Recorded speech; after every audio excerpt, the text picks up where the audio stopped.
We live. I'm gonna whoop your ass. A proud student of Holmes University. I used to be a play. We about to toast. We about to talk. So we gonna get right to it. But first of all, I have to introduce Coley Xavier. Dude, you cold. Thank you. But you know that though. Like, look at him. He's just so like in a zen right now. Like, I feel like I need to chill the fuck out. No, Like, really. today at Lola's happy hour, we gonna talk about what is dating. Like, what's serious? What's dating? What's relationships? What's, you know what I'm saying? Like, in my perspective, if I can say my perspective first, I think you have dating, which in dating phases, I feel like you could date multiple people at one time.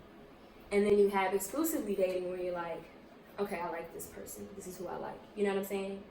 And then you have, okay, so I got to know you for a little bit. You know, are we finna be together or are we not?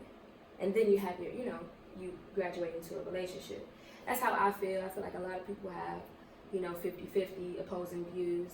So I really just want to know, like, what your view is on it, what's your take, if you had to grow from having one view of it to another, because you are a Taurus. You are a Taurus. So I'm excited to hear this. Because I am a Taurus, growing up I was always like a hopeless romantic. Mm-hmm. And I always like, especially being raised by a single mother, like my father was in my life, but they got divorced when I was 1 year old. Right. And I've lived with my mother for the majority of my life, and she kind of groomed me to be like a husband in certain aspects. Mm-hmm. So I've always seen the goal to be like that relationship. Mm-hmm. When I would like people and be attracted to people and be interested in people, and it's like I had a few that's like, okay, it's a mutual attraction, and kind of just went straight into a relationship. Right. And then there was a few that it was like, okay, it's an instant attraction. Now we're just, okay, we know that we're dating. Like, we're not like boyfriend, girlfriend, but we're talking on the phone. Was it like blurred lines or was it like clear? Like y'all had that conversation? There was no need to have the conversation because there was like a understanding. It was like a mental understanding of, I understand this and you understand this, and we're going. Once the conversation is had, the conversation is going to be, we're in a relationship. A lot of situations that I've been in have been like, previously were like blurred lines. It was like, I think I'm with him, but I'm not. And I don't like being in that space. I don't know about you. I'm straight and direct. Like, do you want to go out with me? Do you not want to go out with me? If you want to go out with me and after that it's more than just like a flirtatious thing, like, okay, let's take the next steps. Are we dating? Like, but in the dating phase, in my opinion, it's like I could be dating, boy A or man A. I could be dating man B and I could be dating man C, right? Not particularly that I'm having sex with all of them, but I'm getting to know all of them so I could be like, I could take him seriously. The experiences that I've had, my experiences with dating, I'm just now getting to a stage where I'm having multiple people be interested in me, and I'm not the only person that's seeking out somebody.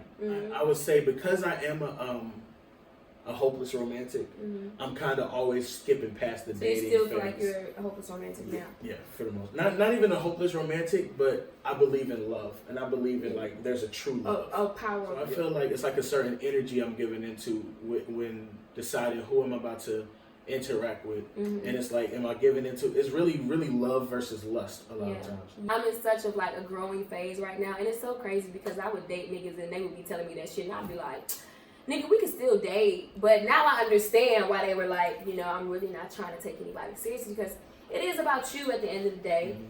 When you are dating or you're in a relationship, y'all always just have to be on the same page, and that starts with conversation. So I've been in situations where it's like, I start catching feelings for someone when I shouldn't have. But we also didn't have that serious conversation where it was like, hey, I like you, and I know I'm going to like you more. Like, what is this? If I have to ask, what are we? I know we're not together. You know what I'm saying? If I have to ask you, what are we doing? I know we're not on the same page. But I feel like if we genuinely come into that conversation and we're like, look, like, you know, I really like you, I really want to be with you, then I would have that conversation where it's like, okay, well, this is what I feel, you know, I was dating you now, I do see I can exclusively date you. And then after that, it's going to be like, y'all just going to go through months without, you know, making a title of anything. And you're able to decide, like, okay, this is my boyfriend, this is my girlfriend, this is my fiance, whatever. Because you've had that time to decide. Now, life don't necessarily go like that. That's the path that I think is best for me. Because through that exclusively dating phase, I'm still reminding myself to have balance for myself, but also have balance for if this man is about to be my partner. The number one thing is communication. Yeah. And if you don't have that, it's kind of like, and then that's another kind. Can we talk about like how crazy some women and men, even though it's like not as, I guess, meteorized. That's not what I was trying to say. Like it's a media thing for a woman to be the crazy one, like right when the relationships end, right. and that's true. Like, what's your take on that? Have you ever had like women like be mad crazy in a relationship because you didn't want to be with them, like tear your shit up? No. Okay. First and foremost, yeah, no. Yeah, thank God for real. I don't believe it, bitch. That's too much. You come tearing my brother goddamn shit up, I'm gonna whoop your ass. Shit. Cause I wouldn't do it. You know, I wouldn't do that to no dude, like going to tear shit up because he said he didn't want to be with me. Like that's very like. I used to be a fuck nigga. I used to be a fuck nigga. I used to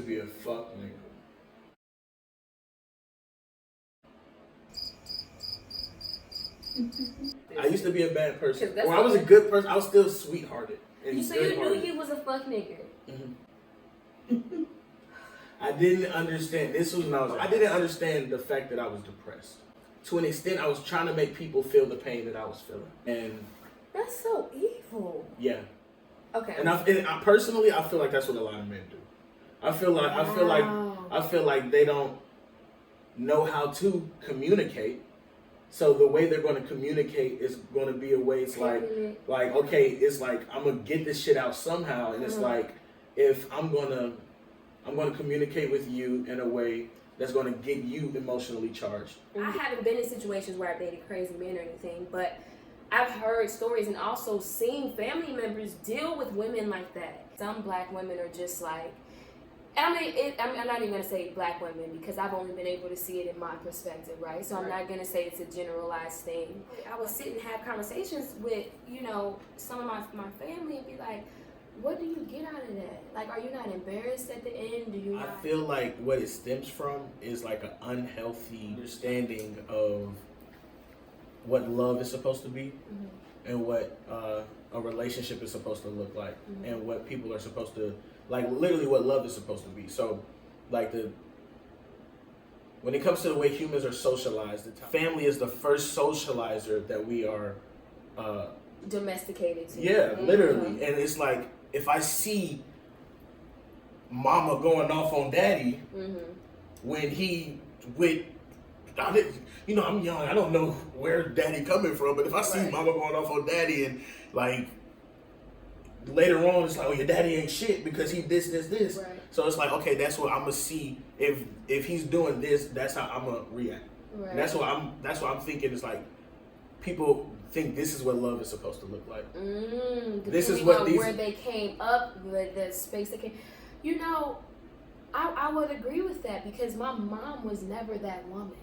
My mom was never like, she was always like, shit, if she want him, she can have him. If he could pull her, then let her. You know, like she was not being bothered about it. My mom was like, child, girl, bye. And I mean, but my grandmother put up with that. How my grandfather treated her in the stories that I've heard, I was just like, even the things that I've seen, I was just like, why do you even put up with? He was the crazy one. And I'm gonna say like my mom went the opposite route that my grandmother went, and it makes you think like, well, she saw that. Did she think, you know, automatically that it was wrong? Like, how did she know to go totally opposite of how my grandmother went about it? But my mom was never that girl who was ready to run up on him. She just be like, and that's who I am today. I'm like, child, if you want to leave, goodbye. Right.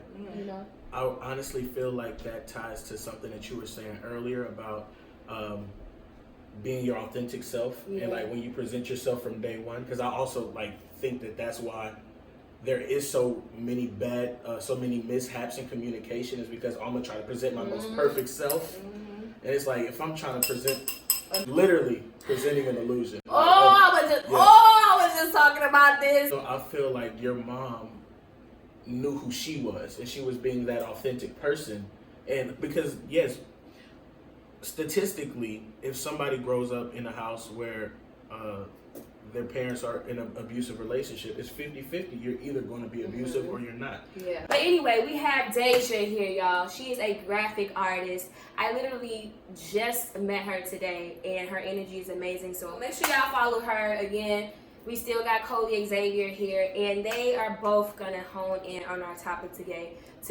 I say this all the time. Every fucking episode. Huh.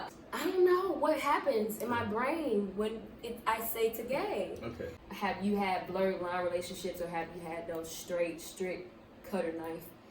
You knew what it was.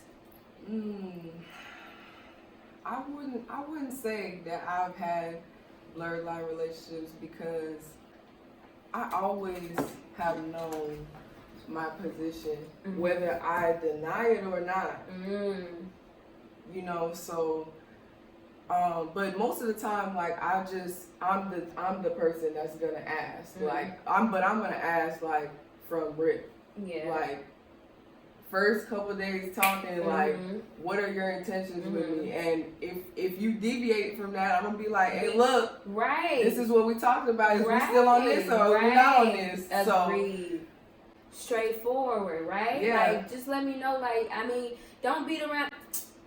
Man, I hate when motherfucking niggas be like, they'll hit you with a you trying to get a massage, like beating around the fact that you trying to have sex, and then like, come on, do we like just really be direct. Just ask, like be up and real. Like we were just talking about that earlier, just being straight and direct from the get go, so that I'm not hopping around guessing where your ship is for me to get on it. Like just be straight. Like I want to talk to you. I just want to kick it with you. I just want to have sex. I just want to casually date you. Like, and you're not giving women the option to assume, and you're not giving yourself the option to assume. But again, like we said, what's number one? Communication. And a lot of niggas don't know how to communicate. A lot of people don't know how to communicate. Yeah. We were just talking about like how it sucks to always have to be the bigger person.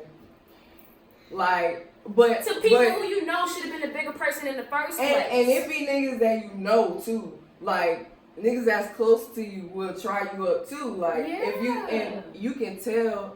For me, I can tell when people are used to being around people that don't question them.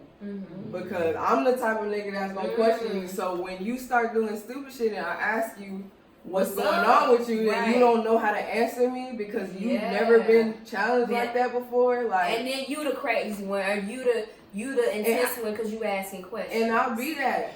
Yeah. This is how I'm gonna be the whole time. So if you can't handle me right now, you're not gonna be handling me next week either. Like, come on now.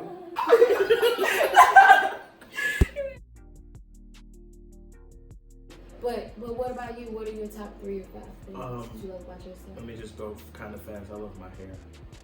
I haven't locked up because I feel like I still need to wear afros at certain points. Yeah. My artistic capabilities. Okay. My taste in music.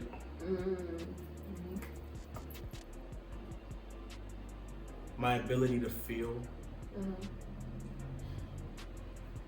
My ability to be felt.